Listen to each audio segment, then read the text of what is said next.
Pues muchas gracias, Ceci. Déjenme, voy a poner, creo que hablando justo de la parte del curso, es un buen momento para entender justamente cuál es la diferencia entre el programa 360 y el programa de Test Prep. Antes tiene una pregunta LSC o LSC sobre el programa, ¿no? ¿Cuánto dura y demás? De hecho, el programa, el 360, tiene una vigencia de más de un año. Entonces, no quiere decir que te lleve un año el programa completo, puede ser que lo uses en menos tiempo, pero si necesitas el año, puedes tener ese año completo. Me voy a poner mi pantalla para que vean también lo que hablábamos de la presentación.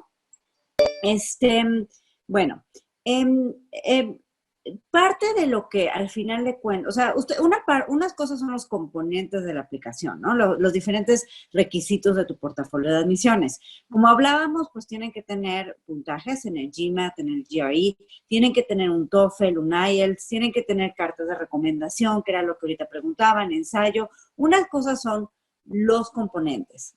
Otra cosa es tu narrativa de admisiones, que es lo que va a ayudarte a entrar al programa. No, parte de esta narrativa y parte de la construcción de esta narrativa tiene que ver con lo que hablaban al principio Susana y Jorge sobre el fit con los programas. Por ejemplo, ¿qué vas a contribuir? ¿Qué es lo que tú puedes dar al programa distinto, no? Eso es lo que ayuda a que tú entres, pero también que tengas posibilidades de conseguir becas después. Hay un concepto que es parte de nuestra metodología, que es el leitmotiv. El leitmotiv no es un concepto que inventamos nosotros, viene de literatura, de filosofía, y lo que quiere decir es esas historias recurrentes en una narrativa. En el caso de tu narrativa de admisiones, el leitmotiv es ese hilo conductor que hilvana tus experiencias y tus intereses y le dan sentido a tu narrativa y propósito de tu trayectoria profesional y académica. Es lo que une tu pasado con tu presente, con tu futuro, ¿no? El examen, por ejemplo, dentro de este leitmotiv ayuda a poder hablar o sustentar la historia de alguien que va a ser académicamente competente, que puede con el rigor académico de un programa. Eso es para lo que ayuda. Muchas universidades, como mencionaba Jorge, cuando él hizo su investigación, le decían, pues primero vemos el puntaje, si no está bien y vemos el folder. Si tu puntaje está dentro de lo que estamos buscando, entonces vemos tu aplicación y revisamos tus ensayos, tus cartas y todo, ¿no? Y al final eso es lo que decide. Incluso hay casos, ellos pues tienen muy buenos puntajes, hay casos de gente que incluso ni siquiera necesita examen. Ahorita, por ejemplo, está pasando algo muy extraordinario, ¿no? Como está lo del coronavirus, en muchos centros de GRE del GMAT están cerrados y están aceptando las universidades las aplicaciones sin examen, ¿no? Solo para los que están ahorita en tercera ronda a punto de aplicar. Entonces, ¿qué es lo que pasa cuando ahí es totalmente tu perfil tu perfil de admisiones? Entonces, tienes que cuidar las dos cosas. Una parte es entregarles un muy buen puntaje, eso va a hacer que vean tu aplicación, eso es algo que hace que tú puedas conseguir becas, que puedas conseguir la admisión. Y la otra parte es, eso es como el ticket o el boleto para poder participar. Y lo otro es ya lo que va a hacer que entres al posgrado.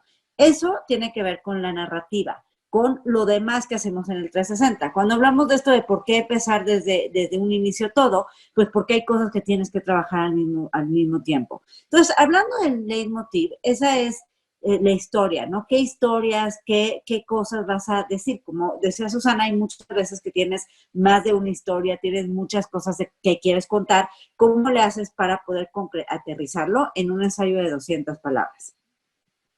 Parte de lo que hace tu leitmotiv, y cuando ustedes estén pensando en cómo me voy a presentar, qué voy a decir de mí, qué puedo contribuir al salón de clases, tienen que pensar también en esto y en la definición del asunto, la oportunidad que ustedes van a tener que resolver o que ustedes quieren resolver con el posgrado. Cuando hablamos de esta realización profesional, saber para qué lo quieres, ese para qué lo quieres tiene que estar ligado con algo que vas a solucionar, es un problema o una oportunidad. Es establecer cuáles son los temas que son importantes para ti y de qué manera se dirigen hacia tu leitmotiv. Por ejemplo, el MBA de Stanford es uno de los más difíciles, los más competitivos del mundo, acepta más o menos al 5% de los que aplican y hace 2 preguntas en sus ensayos. La primera es ¿por qué Stanford? La cual es bastante fácil de contestar, ¿no? O sea, haciendo tu investigación vas a poder decir por qué Stanford. La otra es bastante más difícil de contestar y es de esas preguntas que si lo haces con poco tiempo, no vas a saber contestar bien. Y la pregunta es, ¿qué es lo que más te importa y por qué? 700 palabras para decir eso. ¿Qué es lo que más te importa y por qué? Parte de lo que hacemos en Escolástica, o sea, yo pienso que esa pregunta es de hecho parte de nuestra metodología, es parte de la pregunta del millón. Es la pregunta que tú tienes que contestar. No importa si se trata de un MBA, no importa si se trata de un PhD en música, no importa si se trata de un LLM o una maestría en física. La pregunta es, ¿qué es lo que más te importa y por qué? Y con esta parte, porque no se trata de por qué es importante ese tema. Yo puedo argumentar casi cualquier tema y poder decir que es un tema importante, sino por qué tú vas a hacer una diferencia en ese tema. ¿Por qué si yo me convences que ese tema es importante, cómo me convences que tú tienes el potencial de hacer una diferencia? Este tema tiene que estar también dirigido hacia tu leitmotiv, ¿no? O sea, tienes que poder justificar con esas historias, ese pasado, presente y futuro, que ese tema realmente ha sido importante en tu vida y que realmente tú vas a hacer una diferencia. Tener claridad sobre cómo te has ocupado en los temas de tu pasado, en el pasado, y cómo piensas ocuparte de ellos en el futuro, es lo que hace la diferencia entre una mala y una buena aplicación. Por eso, esto es algo que tienes que hacer con tiempo. Por eso es que hay veces que, o sea, cuando alguien llega al proceso y empieza a hacer este proceso de admisiones, es muy común que al principio, que no tengas tan claro esto, ¿no? O que no sepas ni siquiera que te lo tenías que plantear así. Y entonces, siempre hay áreas de oportunidad que puedes tú tomar y que puedes llevar a cabo. O sea, siempre hay cosas que puedes hacer para justificar mejor que hay un tema que te importa y que realmente tienes tú una posibilidad de hacer una diferencia en ese tema, que eso ya tiene que ver con tu liderazgo, ¿no? Entonces, por ejemplo, puede ser que el día de hoy yo evalúe con ustedes su perfil y nos demos cuenta que su perfil es muy operativo, por ejemplo, o sea, que son muy buenos en su trabajo, a lo mejor son muy buenos, por ejemplo, Susi, ¿no? Que era muy buena en temas cuantitativos, pero si siempre y solamente han hecho cosas operativas, ¿cómo puedo demostrar liderazgo? ¿Cómo puedo mostrar el potencial de que para el tema que a mí me importa, yo voy a hacer una diferencia?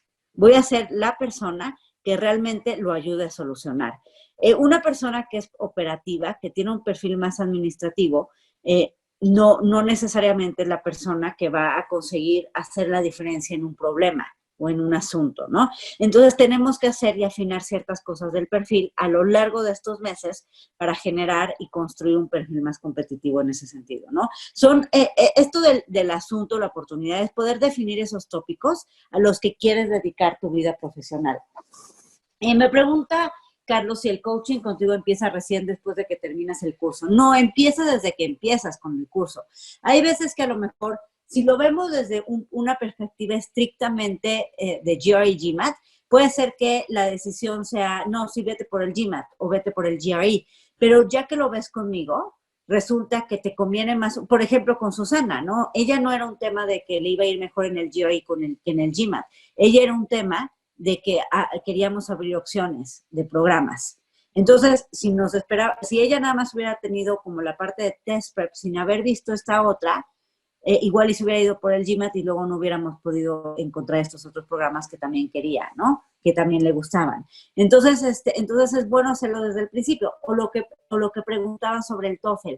¿Cuándo hago el TOEFL? ¿Antes, después o qué hago, no? Si yo me espero hasta que tenga el TOEFL perfecto para empezar a estudiar para el GMAT o GRE, probablemente mi proceso se va a llevar 2 años, ¿no? Hay cosas que podemos hacer juntos para ir mejorando las dos cosas a la vez. Entonces, todo esto es bueno tenerlo al mismo tiempo. O hay veces que, por ejemplo, si tú nada más tienes el curso, pues igual y nada más vas a estar pensando en tu puntaje, decir está bien o no está mal, pero pues digo, ahí es difícil que alguien tenga el puntaje perfecto, ideal en todo, ¿no? Entonces, con el puntaje que tú tengas, es bueno saber, oye, ¿este puntaje me alcanza o es bueno para estos programas, sí o no? Y eso es una decisión que tiene que ver más con el coaching, con la asesoría, que solo con el test prep. Entonces, por eso es bueno tenerlo juntos. Y además, hay veces que tu vida sigue corriendo y ese es el tema. Si tú te esperas 6 meses en puro estudiar en el GRE, puede ser que en esos 6 meses tomes decisiones que tienen un gran impacto en tu aplicación. Hay gente que por X o Y razón decide renunciar a su trabajo, porque estar estudiando es muy pesado, se dan cuenta que llevar las dos cosas no es tan fácil y renuncian sin un plan B. Entonces, eso, el decidir renunciar, tiene un peso que es importante dentro de tu proceso, dentro de tu perfil de admisiones. Entonces, qué mejor que tengas a alguien que te ayude a decidir si esa es buena idea o no, ¿no? Antes de renunciar. O muchas veces, mientras estás estudiando, pues te ofrecen otro trabajo. O, por ejemplo, en el caso de Jorge, nació su hija, ¿no? Entonces, ¿qué hago? Postulo de una vez, no postulo de una vez. O sea, hay cosas que tienen que finalmente el tiempo es o sea, no sé, a lo mejor tienes 8 meses para todo, qué mejor que esos 8 meses los tengas para hacer todo, ¿no? O vienen oportunidades de cabildeo, va a venirte a la universidad, ya quiero saber cómo puedo acercarme a los alumnos, qué tipo de comunicación debería de tener con este exalumno, ese tipo de cosas, pues es mejor tenerlas desde un principio, ¿no?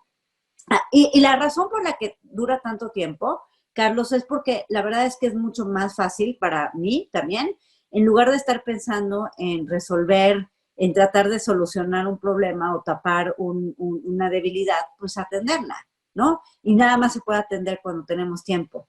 Si no tenemos ese tiempo, pues ya es algo que ya hiciste y ya no hay nada que hacer, ¿no? Una estrategia de admisiones no solo significa cumplir con los requisitos de admisión, tener tu transcript, tener tus exámenes, tener tus ensayos, sino trabajar en las vulnerabilidades de tu perfil académico y profesional para construir una candidatura más competitiva. O sea, no lo vean solo en función de cuáles son los requisitos que tengo que tener, véanlo en función de qué tengo que hacer para tener un mejor perfil. Eso es lo que se trata, eso es lo que les va a dar la admisión. El pensar en función de qué tengo que hacer hoy para a lo mejor conseguir mejores cartas de recomendación. No se trata de aplicar con las cartas de recomendación que ya tienen, se trata de aplicar con las mejores cartas. Y a lo mejor eso significa que de aquí a 8 meses hay que trabajar y conseguir una mejor carta, ¿no? Entonces, muchas veces esto parte del cabildeo y no nada más es con exalumnos, muchas veces es decir, oye, en lugar de estar pensando en mi papá conoce tal persona, le voy a pedir una carta, no, pídele un proyecto, pídele algo que te ayude a que te conozca mejor para que te dé una carta con sustancia, ¿no? Entonces eso obviamente no se va a poder hacer cuando ya estamos muy cerca de la admisión. Eso lo tienes que hacer con varios meses antes, ¿no?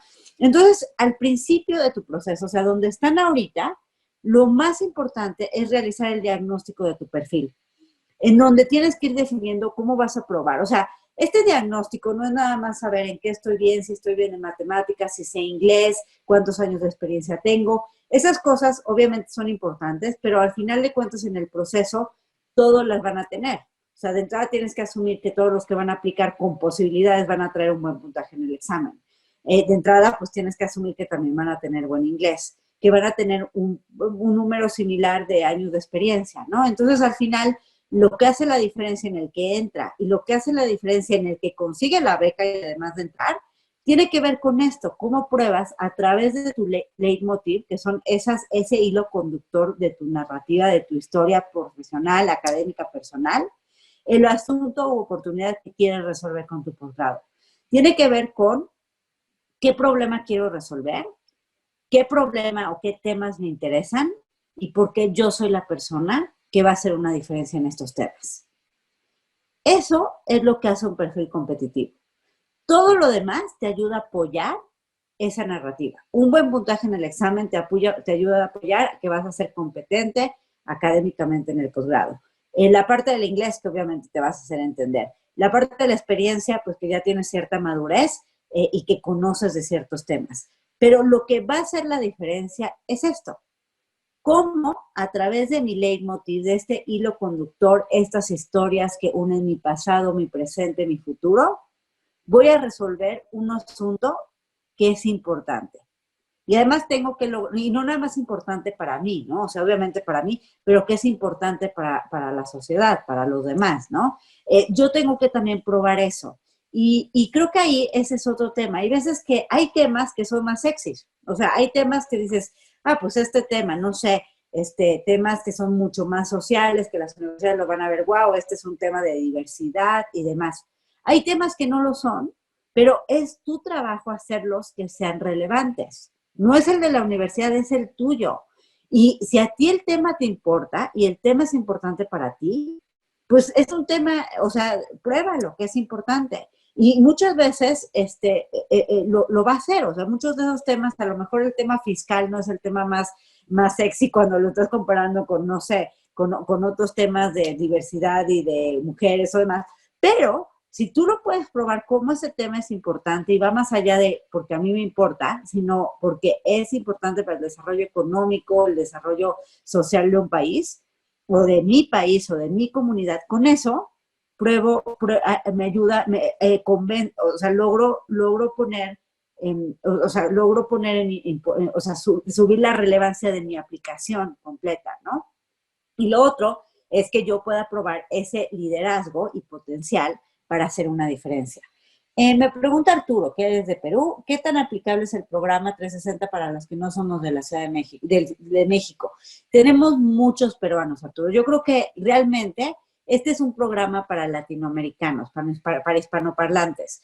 Y yo creo que aquí la diferencia es que, por ejemplo, en parte de lo que hizo, o sea, decía Ceci, ¿no? Clara, Ceci mencionó cómo nosotros siempre hemos hecho todo online, porque desde inicio o sea, obviamente el tema de la conveniencia, el tema de aprovechar la tecnología, siempre fue un hecho que fue parte de nuestro ADN, pero una de las partes más importantes de nuestro ADN es que nosotros queríamos llegar a los latinoamericanos, a los mejores latinoamericanos, para que estos latinoamericanos se puedan ir a los mejores programas. Entonces, nuestra perspectiva en Escolástica es una perspectiva regional. Y eso es una ventaja, porque yo no nada más, tu competencia, Arturo, no está nada más en Perú. Tu competencia está en Bogotá, está en la Ciudad de México, está en Guadalajara, está en Monterrey, está en Santiago, incluso está en San Francisco, en Nueva York, son los latinoamericanos, los mexicanos, los colombianos, los peruanos que ya están allá. Ellos son tu competencia. Qué mejor que tengas a alguien que conoce a esos perfiles también, que no nada más conoce a los, no sé, a los 500, 200 peruanos aplicando, sino que conoce a los peruanos, pero también conoce a los mexicanos, también conoce a los colombianos. Porque al final, parte de lo que hace tus diferenciadores, ¿qué puedes aportar tú a la clase que solo tú puedes aportar? Eso tiene que ver con la de competencia, contra quiénes estás compitiendo. Y eso, lo da la perspectiva. Si yo nada más viera mexicanos, no sería tan efectiva. Si yo viera nada más peruano, lo mismo. Pero y la otra es que si tú vas con alguien que más bien trabaja con americanos o con chinos o con hindús, es otro contexto tampoco. Entonces tampoco puede entender cuáles son tus diferenciadores dentro de la región en la que tú vives. Entonces, me pregunta Armando, no sé si contesté bien tu pregunta, pero creo que ese de hecho es un valor, el hecho de que yo conozca, o más bien en Escolástica conozcamos a los de Lima y a los de Bogotá y a los de Santiago y a los que están en Bolivia y los que están en Ecuador, en Panamá, en México aplicando, ¿no? Porque finalmente tu competencia sí es regional y entonces cuando hablamos de diferenciadores, pues tengo perspectiva. Eso lo da solamente la información, ¿no? Me pregunta Armando sobre qué es mejor, esperar a postular en segunda ronda y aprovechar estos meses extras para construir un mejor perfil. Armando, esa es una excelente pregunta. Yo te diría que aplicar en primera ronda, postular en primera ronda tiene la ventaja de que hay más becas. Y obviamente hay más lugares. Hay veces que te pueden decir en primera ronda, mira, te vamos a poner en lista de espera, esperamos a segunda ronda para ver cómo llegan los demás, pero no te rechazan, ¿no? Y pues te pueden aceptar desde un inicio, que eso sería lo mejor, y tienen un poco más de becas. Eso no significa que la primera ronda sea como si ya no aplicaste en primera, la segunda no es una opción. De hecho, por ejemplo, tanto Jorge como Susi, ellos aplicaron en segunda, por eso es que hoy recibieron sus cartas, ¿no? En primera sí hay un poco más de opciones de becas en general, pero tanto primera como segunda ronda está bien. El tema, por ejemplo, si quieres becas, el problema es que algunas becas tienen fechas sus fechas límites son antes de marzo, que es cuando te están avisando en la segunda ronda. Entonces puede ser que sean en febrero, en enero, entonces hay unas que te vas a perder, de esas que aplicas por separado. Y la otra es que siempre es mejor aplicar lo más pronto posible, siempre y cuando tu perfil esté bien. ¿Cómo ver si tu perfil está bien o no? Pues eso creo que depende un poco de caso específico tuyo. O sea, parte de lo que hacemos es eso. O sea, yo te puedo ayudar a decir, oye, ¿sabes qué? Mejor si espérate o no, aplica de una vez, ¿para qué te esperas? Parte de hacerlo guiado es justamente el poder tener esas decisiones estratégicas para incluso hacerlo más rápido. Lo que decían hace rato, oye, ¿qué hago? Primero me preparo de una forma y luego entro al curso, pues ¿para qué? Vas a perder tiempo. Lo mismo con el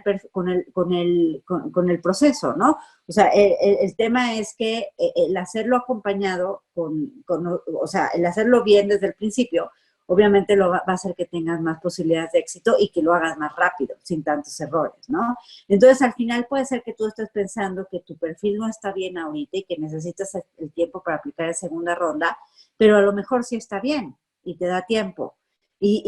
Pero para eso tendría que conocer tu caso específico, para ayudarte a eso, ¿no? Pues si estás en el 360, pues lo haríamos, ¿no? Eso es parte, eso es lo padre, eso es lo bueno del programa. O sea, realmente la vigencia es, o sea, da lo mismo si aplicas en primera o segunda, no es como que la vigencia se te va a acabar. El chiste es aplicar cuando vas a tener más posibilidades de entrar. De eso se trata, Mil ¿no? gracias. Pues gracias a ti. Me pregunta aquí, ¿cuánto tiempo es la vigencia de los resultados del GMAT GRE? Esa es muy buena pregunta. Tienen 5 años. Entonces, la verdad es que si están pensando en postular para los próximos 5 años, la mejor inversión que pueden hacer hoy es prepararse para el examen. Porque incluso si están apenas saliendo de la universidad o en la universidad o resulta que ahorita con lo que está pasando tienen tiempo libre para estudiar, háganlo. O sea, es la mejor inversión que pueden hacer. Incluso porque además o sea, hay veces que muchas consultoras hacen exámenes tipo GMAT para sus procesos de admisiones. Entonces, qué mejor que ustedes ya tengan todo eso hecho antes de postular, si quieren postular a consultoría. Les sirve para trabajos y les sirve para el posgrado y tiene una vigencia de 5 años. Entonces, si en los próximos 5 años quieren irse, hagan el examen ya. La verdad es que es algo que te puede llevar más tiempo de lo que creías y al final hay quienes estarían así como, o sea, la verdad dirían, es más, si aquí hay gente que ya lleva tiempo con el proceso, les pueden decir, háganlo ya, quítenselo de encima lo más pronto posible y así estudien sin la presión del tiempo, ¿no? Eso es una muy buena estrategia. Eh, es requisito ya tener grado académico previo para rendir el examen. Se puede adelantar, lo puedes hacer cuando quieras.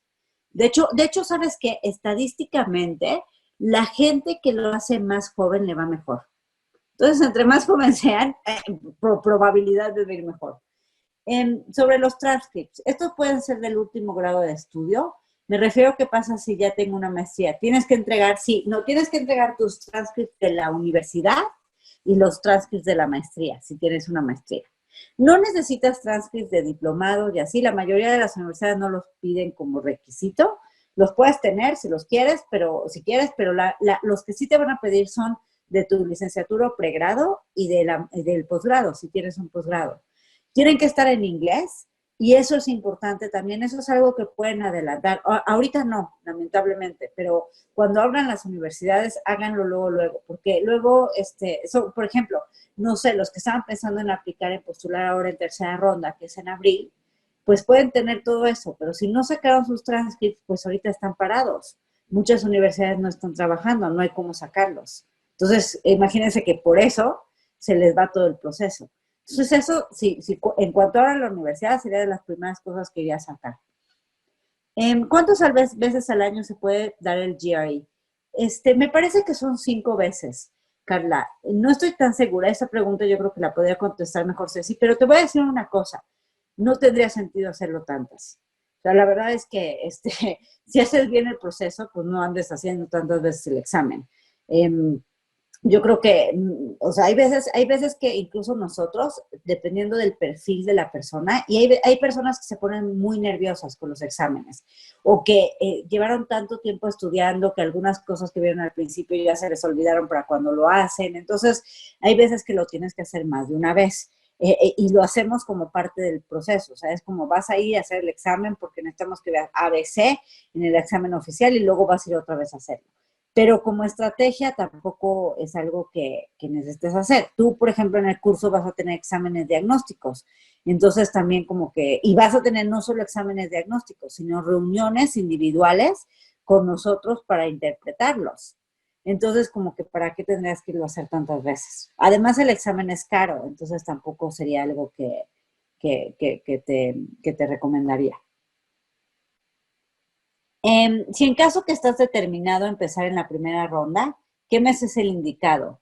Híjole, Lucho, mira, te voy a decir que muchos que van a aplicar en primera ronda conmigo ya llevan 4 o 5 meses trabajando, el 360. Entonces, pues el indicado era ayer.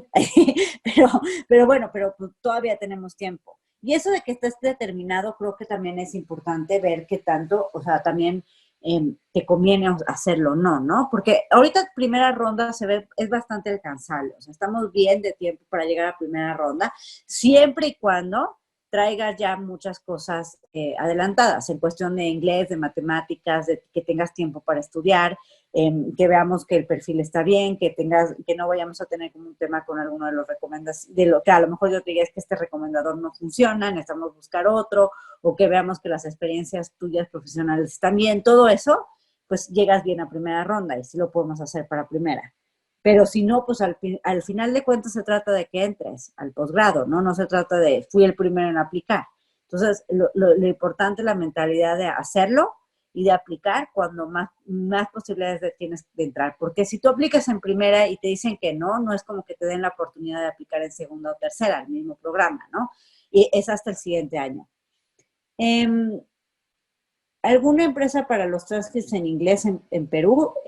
Pues sí, mira, nosotros tenemos también un grupo de estudio, o sea, tenemos los grupos de estudio de los sábados, digo, de los domingos, que son para dudas con un facilitador de nosotros y demás. Y además tenemos un grupo de estudio que está 24/7 activo, y ahí puedes poner, ponemos ejercicios, dudas, les aviso cuando vienen a universidades, les ponemos temas de becas, y ahí hay veces que también compartimos información sobre esto, sobre empresas y transcripts y todo. La verdad es que ya hay una comunidad. Hay veces, hay gente que tenemos, pues, no sé, a lo mejor, no sé, hay más gente que en Escolástica de Cochabamba que los que conoces tú, ¿no? Y se pueden estudiar juntos, cosas así.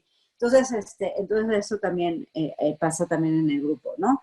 Van a tener una comunidad de chavos que están haciendo lo mismo que ustedes en este momento. Al final es un apoyo, no es lo más importante. Al final yo creo que cada uno pues finalmente es su proceso y demás, pero ahí hay, incluso para lo de las dudas de los ejercicios, hay veces que tú pones un ejercicio y te llegan más de 2, 3 procedimientos para hacerlo, ¿no? Y lo pusiste, no sé, el domingo a las 10 de la noche, porque siempre hay alguien estudiando, ¿no? Entonces, ¿cuál es el puntaje ideal en general para poder entrar a Columbia? Depende del programa, Carla. O sea, Columbia tiene muchos programas, incluso hay programas en Columbia que no piden. Entonces necesitaría saber como un poquito más de contexto de cuál programa estás pensando tú en Columbia. Y muchas veces lo del programa ideal, el puntaje ideal, también tiene que ver con tu perfil. No lo vean solo como en el promedio. Una es el puntaje promedio de un hindú, un chino, un americano, va a ser muy diferente o sea, que entra al posgrado. No siempre, o sea, no siempre va a ser igual que el de un latinoamericano, ¿no? Entonces, esa es una parte. Y la otra es que también tiene que ver con tu perfil. Si, por ejemplo, yo estoy aplicando a un programa cuantitativo, no sé, un MBA o una maestría en administración pública, y mi perfil no es cuantitativo, o sea, soy, no sé, de marketing o tengo una licenciatura en derecho, no, tengo menos formas de justificar un mal puntaje. O sea, Si no salgo bien en el examen y no tengo clases en mi transcript que sean cuantitativas fuertes, ¿cómo le puedo probar a la universidad que realmente voy a poder con las clases de cuantitativas del posgrado? Pues no puedo, ¿no? O sea, no tengo, o sea, no le estoy dando herramientas ni razones por las que me acepten. Entonces, para alguien así, el puntaje cuant tiene que ser mejor. Si yo tengo un perfil cuantitativo, tomé clases de nivel muy avanzado, a lo mejor hice el CFA, también tengo una maestría en finanzas y además en mi trabajo hago análisis financiero, pero a lo mejor mi puntaje tiene que ser muy bueno para poder mostrar todo eso, pero si no me va tan bien, pues tengo cómo mostrar ciertas cosas en mi perfil. Y puedo decir, oye, pues sí, tenía muchísimo trabajo, tenía todas estas cosas encima y entonces, pues todo eso también llega a hacer una diferencia. Para eso es para lo que sirve también la asesoría, porque ese tipo de preguntas no nada más tienen que ver con tu puntaje, tienen que ver más que otra cosa con tu perfil. Y alguien que entienda tu perfil, que conozca tu perfil, que haya ya hablado contigo sobre incluso quiénes te van a recomendar para poderte ayudar con eso. ¿Cuál es el puntaje ideal? Perdón, un postor en 33 años es muy mayor para un MBA regular. Debería pensar en un Executive MBA. No necesariamente, o sea, estás en el limbo, todo entre que ya sí y no. En general, pues sí ya le estás tirando a los que serían mayores. Y creo que depende del programa también. Hay programas que sí son, o sea, por ejemplo, hay universidades que tienen un Executive MBA ellas, no todas tienen un Executive MBA. Si ellas tienen un Executive MBA y tienen su MBA full time y a ti te ves más fit para el otro, puede ser que en ese programa en específico, en esa universidad en específico, sí vayan a pensar que tienes 33 años y que no. Pero en otras no. Entonces depende un poquito del programa en sí. Una pregunta que yo te recomiendo hacer en este caso, si tienes duda de la edad, por ejemplo, para programas específicos, es no preguntes cuando hables con las admisiones cuál es su edad promedio. Pregunta de los que aceptaron en la última clase, o sea, en la última generación, ¿cuántos tenían más de 32 años, 33, o cuántos tenían 33 años? ¿Qué porcentaje? A veces sí te dan esa información, ¿no? Eso te puede dar más idea de qué tanto ese programa está o no está abierto a candidatos más grandes, ¿no? Si tú les preguntan, ¿aceptas candidatos grandes? Te van a decir obviamente que sí. De hecho, sería discriminación, ¿no? Ni modo que tengo 33 y ya me están discriminando por eso, pues no, ¿verdad? Entonces, no te lo van a decir así, pero sí lo puedes ver en sus estadísticas de aceptación, o sea, de admisión en las edades. Les voy a contar un poquito sobre cómo es el programa 360, qué es lo que hacemos en cómo se complementa con la parte de la asesoría, ¿no? El primer paso del programa es la valoración y desarrollo del perfil profesional y académico. ¿Para qué sirve esta parte? Pues obviamente les decía, al principio tenemos que hacer o hay que hacer un diagnóstico del perfil, saber cuáles son sus debilidades, cuáles son sus fortalezas, si su perfil es muy operativo, si es un perfil de liderazgo, si hay cosas dentro de su perfil que, o sea, si por ejemplo es un perfil que tiene, hay veces que hay quienes han cambiado mucho de trabajo y a lo mejor en estos trabajos no se nota un enfoque o un rumbo. Entonces, ¿cómo podemos mostrar este enfoque mejor? A lo mejor una de sus cartas de recomendación no está tan bien, a lo mejor es un tema de la edad, en algunos casos, tanto si son muy jóvenes o ya son de más grandes. Entonces, ese tipo de cosas ayuda a que ustedes tengan un diagnóstico de, bueno, cuáles son las cosas que tengo que estar trabajando en estos meses para pues, poder tener más posibilidades de admisión. ¿Cómo funciona este primer paso? Pues vamos a hacer un diagnóstico, o sea, harían un diagnóstico conmigo en donde nos sentamos a ver cuáles serían estas debilidades, fortalezas. Para eso es lo que sirve también tener esa perspectiva regional, ¿no? Debilidades, fortalezas de su trayectoria profesional y académica para identificar cuáles son esas habilidades, experiencias y rasgos de personalidad. La personalidad obviamente también es importante, que los comités de admisiones van a considerar atractivos. Vamos a determinar cuáles son las vulnerabilidades del perfil y sugerirte acciones específicas. A lo mejor alguien va a tener que hacer un internship, a lo mejor alguien más va a tener que estar buscando una carta de recomendación distinta, a lo mejor alguien más va a tener que estar pensando en que tiene que regresar a su ciudad o por lo menos hacer algo para la comunidad de donde viene, ¿no? Esto depende un poco del perfil de cada uno. Pero pues van a tener, y van a tener alguien que les ayude justo a determinar qué cosas hacer. Y además, a lo largo del proceso, pues hay varias cosas que te pueden hacer un candidato más fuerte, ¿no? Y al trabajar proactivamente en estas, pues desarrollas un perfil más competitivo. Entonces, por ejemplo, puede ser que de repente te salga un proyecto y estés en la disyuntiva de si lo tomas o no lo tomas. O te invitan a participar en, no sé, en una incubadora. O a lo mejor estás pensando si debes de renunciar a tu trabajo o no. O te corren, ¿no? O sea, cualquiera de estas cosas. Para cualquiera de estas cosas, estas van a tener un peso dentro de tu aplicación, ¿no? Y son cosas que algunas sí son de tu control y otras no son de tu control, ¿no? Son cosas que a lo mejor en los próximos 4 o 5 meses te pueden pasar. Ahí trabajaríamos pues, con sugerencias para ayudarte a ver qué tendrías que estar haciendo, pues para generar este perfil más competitivo, cómo las puedes sortear, o incluso aquí, esta parte es también la parte del cabildeo, ¿no? O sea, aparte de este cabildeo, de cómo me presento con los alumnos, cómo hablo con los exalumnos, a qué tipo de personas hablo, esta parte de con quiénes los busco, qué les digo, pues es parte de lo que hacemos en este paso.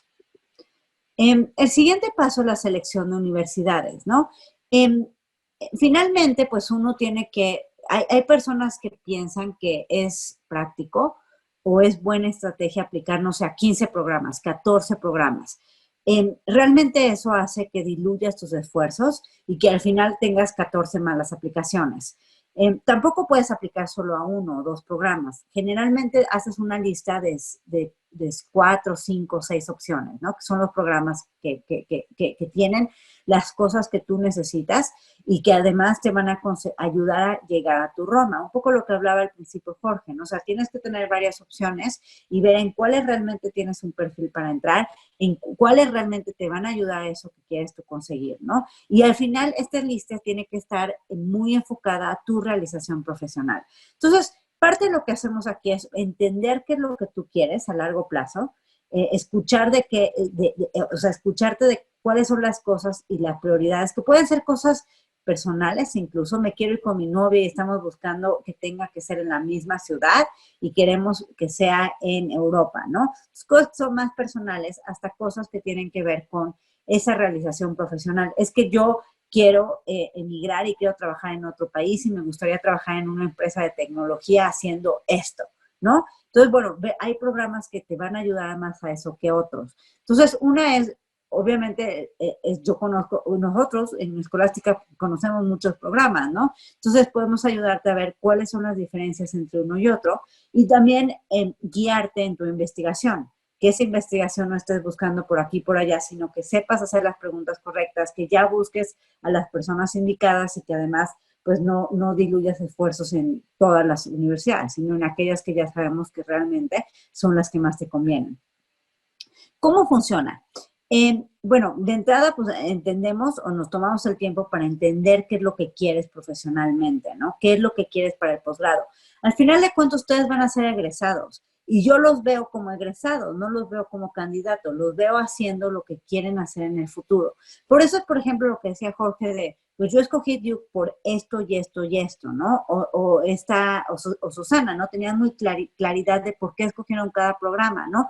Pero para eso primero fue entender qué era lo que querían, qué era lo que querían después, hacer incluso las preguntas correctas para ayudarlos a entender qué era realmente lo que querían en sí, porque hay veces que uno piensa que quiere una cosa y resulta que no. Entonces, entender esa parte y luego, pues, revisar cuál es el perfil y evaluar fortalezas y debilidades para identificar esos programas que realmente les iban a ayudar a conseguir lo que querían, pero para los que fueran competitivos también, ¿no? Y pues para tener al final buenos resultados. Entonces, esa lista a lo mejor acaba siendo una lista de 5 o 6 programas, que son a los que aplican. De esos programas seleccionamos 3 en los que trabajaríamos juntos. Para esos 3 programas, el siguiente paso es el desarrollo de la narrativa. Esto es lo que tiene que ver con el leitmotiv. obviamente lo venimos pensando desde la construcción del perfil, ¿no? O sea, porque la parte de la construcción del perfil es lo que nos va a dar las evidencias, las pruebas, las historias, ¿no? Pero ya en el desarrollo de la narrativa vemos justo cómo proyectas un perfil que te distinga de otros aspirantes, que buscan ingresar a los mismos programas que tú, que tengan un perfil similar al tuyo. Es ahí, por ejemplo, donde esta parte de tener una perspectiva latinoamericana tiene sentido, porque al final de cuentas el desarrollo de la narrativa tiene que ver con tus diferenciadores y los diferenciadores tienen que ver con tu competencia y también tiene que ver con lo que las universidades valoran y cómo tú puedes traducir tu contexto a lo que la universidad va a pensar que es importante, ¿no? Va a considerar importante. ¿Cómo funciona esta parte? Pues al final es la estrategia de admisiones. Es la narrativa que encuadra con lo que has hecho, estás haciendo y quieres hacer. Lo que decía Susana, de que cuando ella mandó su aplicación o cuando ella tuvo su entrevista, le dieron el comentario de que ella contestó de manera muy, o sea, sabiendo perfectamente qué tenía que decir en cada pregunta, ¿no? Y de cómo ella se podía proyectar de manera en que, ¿por qué yo debo de entrar a este programa, ¿no? Son las habilidades, las experiencias y esos rasgos de tu personalidad que te diferencian de tu competencia. Identificamos esas historias personales que logran ejemplificar esas características. O sea, al final de cuentas, esto se trata de decidir qué historia escoges. Hay preguntas, o sea, por ejemplo, hace un par de años la pregunta del MBA de Berkeley era, ¿con qué canción te identificas? Esa era la pregunta para el MBA. Dime con qué canción te identificas. Pues imagínate, o sea, te viene esa pregunta y dices, oh Dios, ¿cómo contesto esto? ¿No? Si es un programa profesional. No estoy aplicando un PhD de música, es un MBA. Entonces, este tipo, o sea, al final, escoger qué historias cuentas para justificar y qué canción escoges, pero qué historias cuentas para justificar algo que tenga que ver con tu proyecto profesional y con tus diferenciadores, pues no es tan fácil y luego es más difícil hacerlo solo, ¿no? Entonces, te ayuda a identificar esas anécdotas que son inspiradoras, interesantes, que te van a permitir incorporar esas experiencias en el hilo conductor de una narrativa coherente y atractiva, ¿no? Y el último paso, entonces esa es la estrategia, es qué vas a decir en tus ensayos. Y el último paso ya es la creación del portafolio de admisiones, ¿no? Pues, ¿para qué sirve este? Pues, obviamente es para ser admitidos los programas, ¿no? Como les decía, escogemos 3 programas a los cuales van a aplicar. Bueno, van a aplicar, hacemos la lista juntos de los 5 o 6. Ponemos los 3 programas para que no apliquen a uno, ¿no? O sea, es para darle la opción de tener 3 con nosotros. Hay quienes contratan más y hay quienes contratan temas de las becas y todo, pero pues por lo menos son estos 3. Entonces, escogemos esos 3 programas y para esos 3 ya trabajamos de manera conjunta, pues las ediciones de los ensayos, de las cartas de recomendación, los preparamos para la entrevista, o sea, ya es la creación del portafolio, ¿no? Obviamente son sus ensayos y ustedes los escriben, eso es como debe de ser. Nosotros nomás les ayudamos a ver qué tendrían que venir, o sea, qué historias tienen que contar, qué cosas tienen que subrayar, qué cosas tienen que aplicar, qué tienen que subrayar o qué tienen que aclarar de su aplicación. Y obviamente editamos sus ensayos, ¿no? Para que queden muy bien con su propia voz. Entonces, al haber desarrollado una narrativa de perfil, previo a redactar los ensayos, o sea, como ven, esto lo vamos haciendo desde muchos meses antes, van a poder vincular claramente esos distintos elementos que crean una aplicación integral.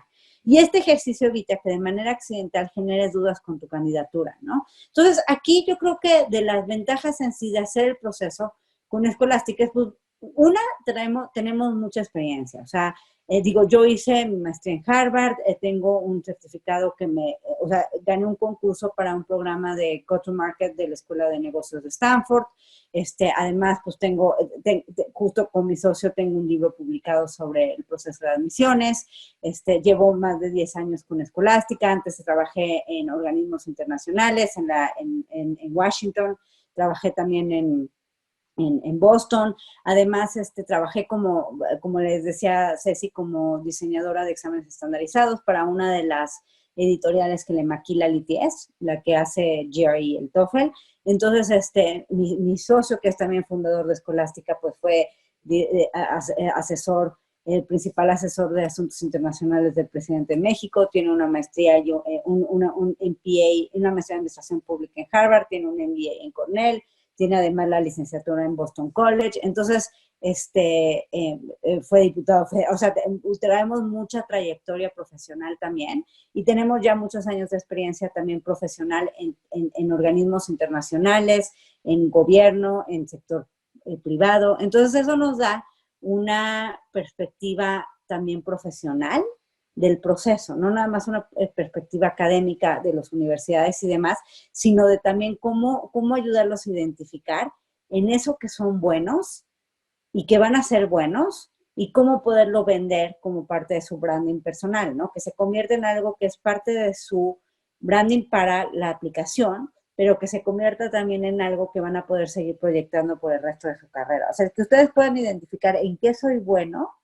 es algo que se convierte y que va más allá de un trabajo, ¿no? Que son habilidades transferibles, porque muchas veces ustedes están pensando en que quieren cambiar de sector o quieren cambiar de industria o quieren a lo mejor sí subir en su mismo trabajo, pero el poder identificar a su edad en qué soy bueno y cómo puedo seguir trabajando en esto para ser el mejor en esto, es algo que les va a llevar va a potencializar su carrera profesional, ¿no? Y eso es parte también de lo que se trata este programa, de ayudarlos a encontrar esos programas que los van a ayudar a potencializar o a alcanzar la realización profesional, encontrar esos programas y luego poder generar un perfil que les permita ser competitivo para entrar y luego les permita comunicar de la manera correcta esas cosas en las que ustedes son buenos, sus diferenciadores, que les va a servir para el programa, pero les va a servir para el resto de su carrera.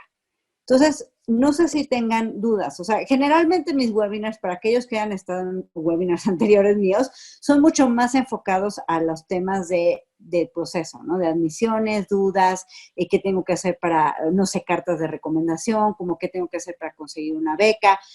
Todos esos están súper invitados a estar en ellos.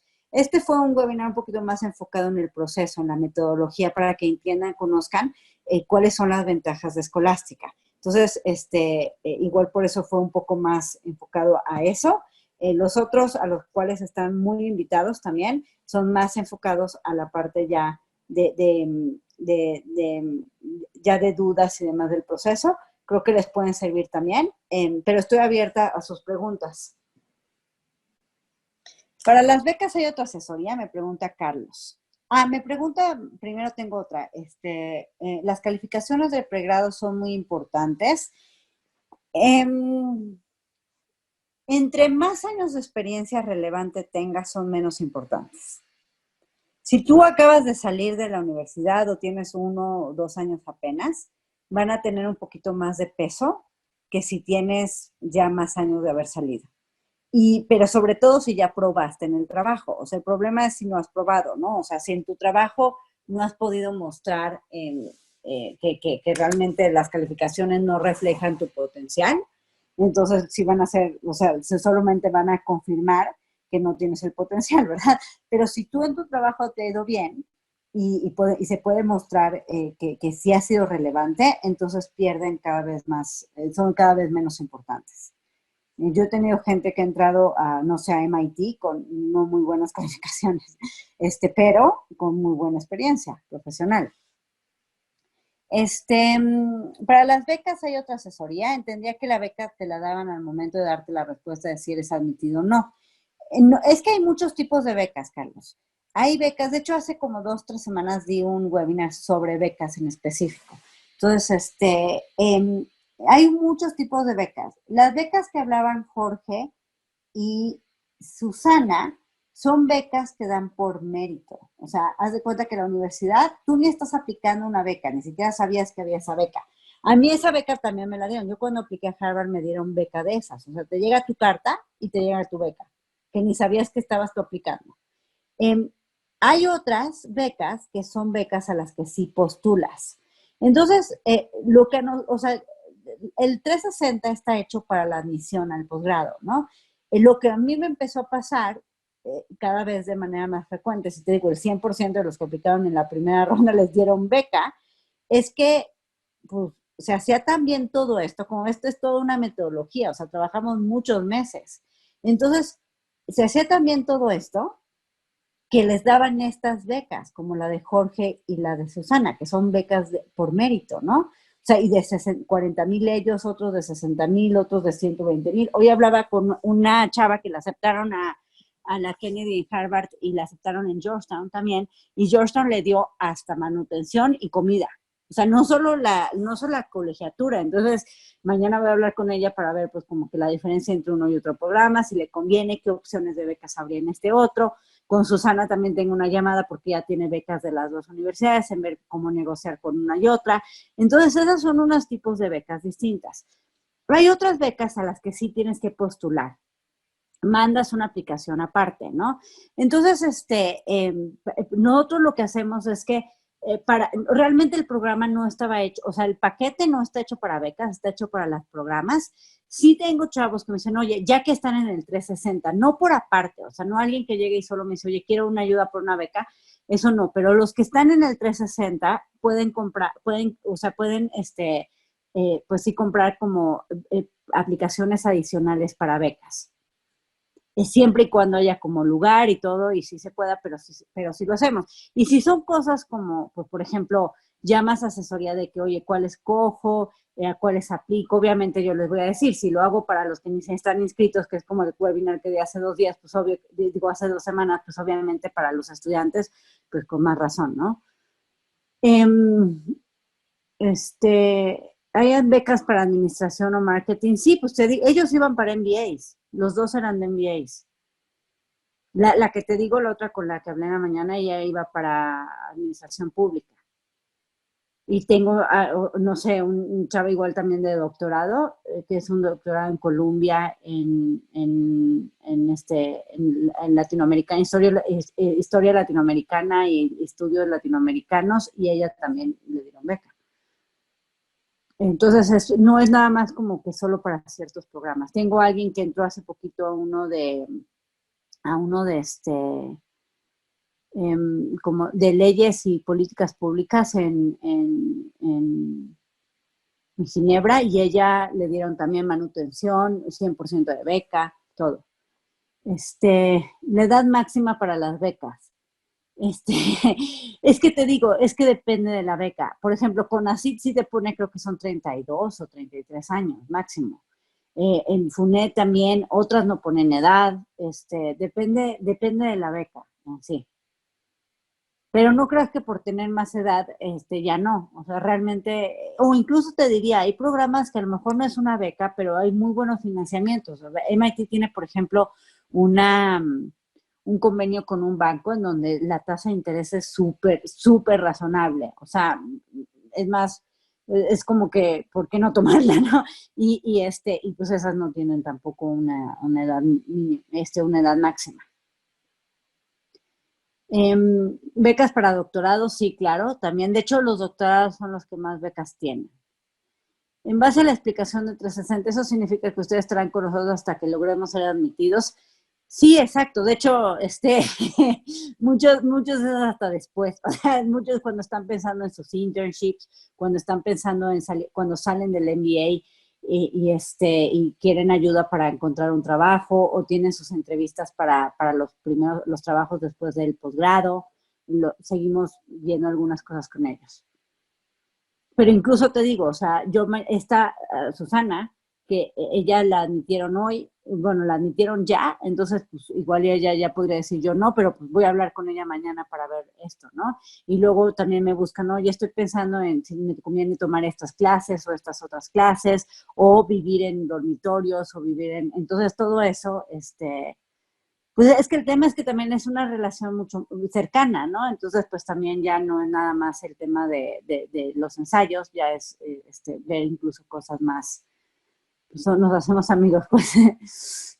Las becas a las que se postula son iguales en montos que las que otorgan las universidades por mérito. Híjole, yo creo que las de las universidades son mejores. $40,000 es bastante.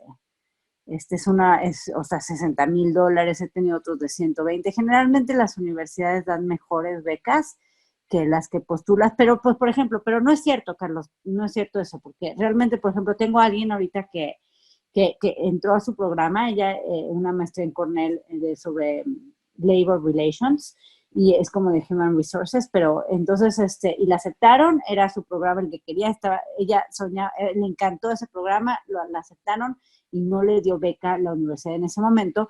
Hicimos como, oye, mira, tienes que preguntar esto, hacer esto con la universidad para ver que te ayuden a buscar becas. Le dijeron, mira, pues no tenemos otras, pero después le escribieron, oye, ya te conseguí esta beca, postula esta beca, y le ayudé a la postulación de esa beca, y esa beca es una beca de todo Cornell, en donde vives como en una casa de Cornell y te dan alimento, o sea, te incluye la manutención y el alimento como parte de la beca, ¿no? Y entonces esa postulas directamente, o sea, es otra beca distinta que las que te dan o sea, también es por mérito, también aplicas, pero no es como las otras en donde te llega automático sin que sepas. ¿Qué exámenes piden de inglés? TOEFL o GMAT y qué puntajes mínimos respectivamente.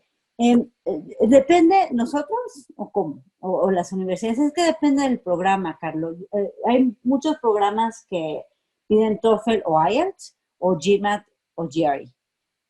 Pero hay, por ejemplo, doctorados o LLMs que no piden ni GMAT ni GRE, nada más TOEFL o IELTS. O si tú estudiaste la carrera de licenciatura, el pregrado en Estados Unidos, en Inglaterra, en Canadá, no te piden GMAT, digo, no te piden TOEFL, aunque seas mexicano, ¿no? Los costos, Leonardo, igual y que te los pase Betty. Porque también hay una preselección en el proceso. En el 360, creo que se lo mencionó Ceci, el 360 hay una preselección para el programa. O sea, sí tenemos que, o sea, por el tema del cupo que tenemos para cada ronda de admisión, tenemos que cuidar pues, el número de gente que podemos aceptar. Entonces, si les interesa hacer la preselección, conocer los costos, conocer un poco más del programa y demás, Betty está poniendo sus datos en el chat. La pueden buscar a ella para que les dé la información, para que les diga cómo funciona la preselección y pues empezar con el proceso. Qué buena pregunta, Carlos. Yo estoy esperando que alguien me preguntara de eso.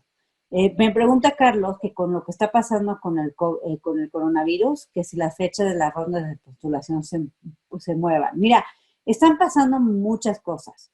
De hecho, dentro de las cosas que están pasando, pero muchas de estas son medidas de emergencia para gente que está postulando ahorita. Entonces, por ejemplo, para los que se van a ir en agosto de 2020, o sea, que van a empezar el posgrado agosto de 2020. Algunas universidades están dejando postular sin GMAT o GRE. Entonces te dicen, manda nuestra aplicación, si te aceptamos, tienes que hacer el examen. O sea, no es como que ya no hiciste examen, tienes que hacer el examen con un puntaje mínimo que ya te diremos cuál es. Si lo pasas, entonces sí te respetamos la admisión, pero eso te está dando más tiempo para hacer el proceso, ¿no? Entonces, por ejemplo, aquellos de ustedes que estén como diciendo, híjole, yo me quería ir ahora, pero no me dio tiempo y el examen y demás, pues ahorita es un momento como por lo menos para platicarlo conmigo para ver si les conviene o no hacer el intento, ¿no? Porque sí está súper encima, ya las rondas son en 2 semanas, ¿no? Tendríamos que tener todo listo para entonces, pero sí hay ese tema que está ahorita, ¿no? Otra cosa que está pasando es que, por ejemplo, GRE acaba de lanzar, está solo para Colombia, dentro de Latinoamérica solo lo tiene Colombia, pero está lanzando una versión online de su examen que haces desde tu casa, no tienes que ir a un centro para hacerla. Entonces, bueno, eso está ahorita también como en versión beta, en donde tienes que poner tu cámara, no puedes traer gorra ni lentes, tienes que tener el audio prendido como para ayudar a ellos, y ya hay alguien viéndote, ¿no? Que estés haciendo realmente el examen, tienes que tener tu papel visible, todo eso, ¿no? Entonces, es un experimento que están tratando de ver a ver si les funciona. A lo mejor GMAT hace algo similar, el GMAT va a hacer algo similar, porque pues también como que entre ellos están compitiendo en que ya me ganó el GRE y eso es la versión online, yo tengo que sacar una, ¿no? Entonces, eso es posible. Todavía no está para todos los países, ya están haciéndolo, como les decía, para Colombia y Francia y Estados Unidos, en algunos lugares, ¿no? Las rondas no las están cambiando, o sea, no están dando más tiempo. Lo único que están dando es esto, es decir, bueno, puedes postular sin tu TOEFL, puedes postular sin tu GMAT y puedes postular sin tus transcripts, porque las universidades están cerradas, ¿no? Pero solo para los de ahorita, los que están en Rolling Admissions en Colombia o están en tercera ronda, ¿no? Bueno, no solo Columbia tiene Rolling Admission, sino todos los que tienen. Para los que están pensando en primera, segunda ronda, tercera ronda, pero para irse en agosto de 2021, todavía no están diciendo nada porque todo el mundo, no solo ellos, sino todos estamos esperando que para entonces ya hayamos podido conseguir pues conseguir tener buenas noticias con relación al virus, ¿no? Entonces, lo que sí pueden ustedes, o sea, es que aprovechen este tiempo, o sea, muchos ahorita están tratando de lidiar con, o sea, muchos de educación están tratando de ver qué onda, qué hacer con la educación en línea, no están improvisando, o sea, hay muchas cosas que están haciendo como, tratando de poner algo en estos 5 o 6 días para tratar de sacar un programa online porque no están teniendo clases presenciales. Nosotros llevamos 10 años haciéndolo. Nosotros no estamos improvisando, además lo hicimos desde el principio así, o sea, el diseño estuvo hecho, el ADN era pensar en, o sea, sí podríamos poner un curso presencial aquí, pero no queremos hacerlo muy bien online para que haya gente de todos lados, porque creemos que eso trae un valor agregado para lo que hacemos, ¿no? Entonces, al final, pues eso, creo que eso es lo que tienen que también pensar. Aprovechen para estudiar, aprovechen este tiempo, pues, para que cuando empiece otra vez ya la vida normal, ustedes ya tengan examen, por lo menos. ¿En qué meses son las postulaciones para la primera ronda? La primera ronda son, mira, están aquí déjenme regreso a esta. Están en septiembre y octubre, son la mayoría. Diciembre y enero son las siguientes, y del 2021, exactamente. Y la tercera sería, de cuenta, ahorita está la tercera ronda para empezar el programa en agosto 2020, y eso es, y ahí estoy hablando en específico de ciertos programas. Muchos no tienen esta primera, segunda, tercera ronda. Muchos programas es diciembre 15 o enero 16 y ya. Otros tienen rolling admission, o sea, no es que te cierren la aplicación, te dicen, la cerramos cuando se nos llene. Y puede ser que tú mañana revises la página y ya está cerrada. Y pues por no haberte apurado, ya la cerraron. Entonces, depende del programa.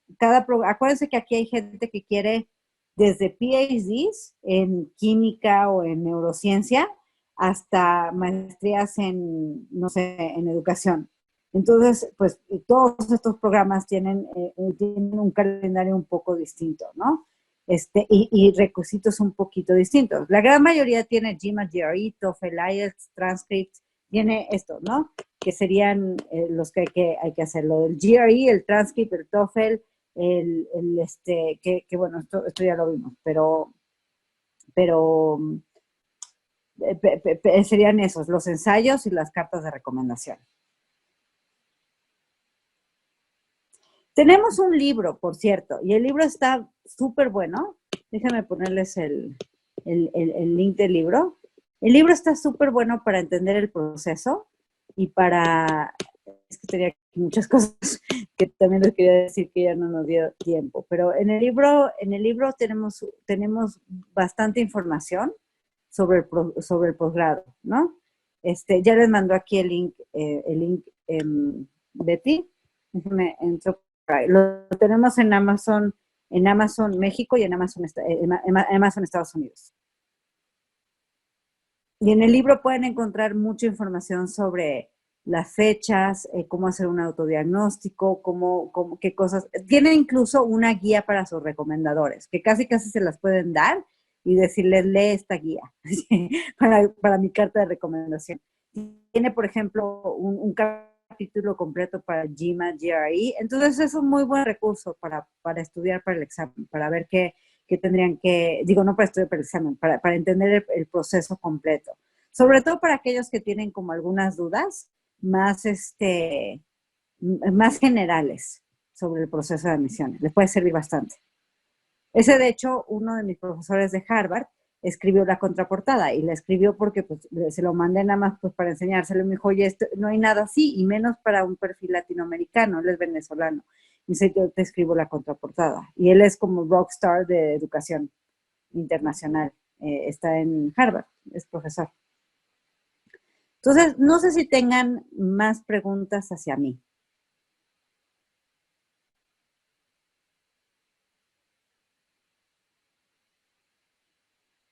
Digo, si no hay más preguntas, eso sería todo por mi parte. Les agradezco mucho a todos los que se quedaron hasta el final. Sé que igual es mucha información. Es un programa bastante completo. Parece complejo, pero la verdad no es complejo. Lo que pasa es que el proceso tiene muchos pasos. Para hacerlo bien hay muchas cosas que tienes que hacer, que tienes que saber, que tienes que seguir. Entonces al final lo tenemos todo muy mapeado y muy bien hecho, pero pues, sí se ve complejo cuando lo quieres ver desde una perspectiva de águila, ¿no? Sí, pueden hacer el tryout conmigo o pueden pasar pues a preselección enviando sus datos también con Betty. Pues muy bien, pues muchas gracias a todos y el tryout es una reunión de 1 hora. Igual también es una reunión de 1 hora conmigo para ver justo el tema de la preselección. Carla, si nos dejas tu correo, Betty te contacta para darte lo del precio, para darte toda la información de cómo matricularte, si quieres curso o quieres 360 o te interesa hacer el proceso de preselección del 360, para platicarte todo eso.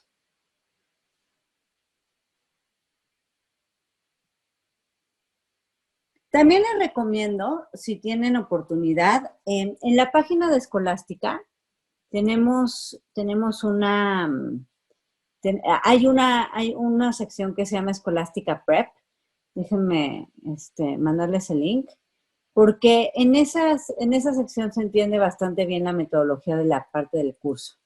Entonces, también si tienen preguntas sobre sobre el test prep, esa página tiene bastante información de los diferenciadores, de para qué sirve. Déjenme se las pongo aquí en el chat.